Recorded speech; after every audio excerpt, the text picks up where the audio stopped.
How to create a new user account in Windows 11, step by step. Creating a separate user account is useful when you want to share your PC with family members, guests, or other users, while keeping your personal files and settings separate.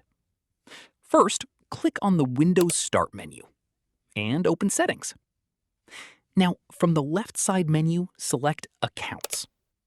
Scroll down and click on Other Users from Account Settings section. Under the Other Users section, click on Add Account to create a new user.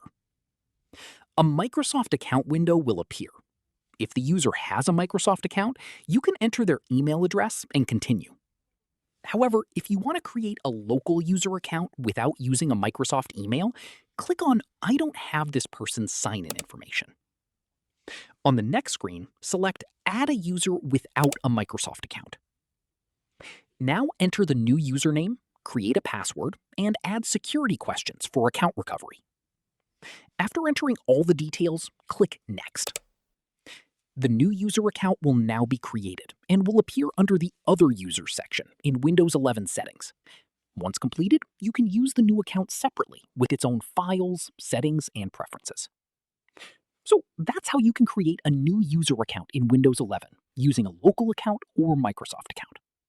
If this tutorial helped you, make sure to like and subscribe for more Windows 11 tips and step-by-step guides.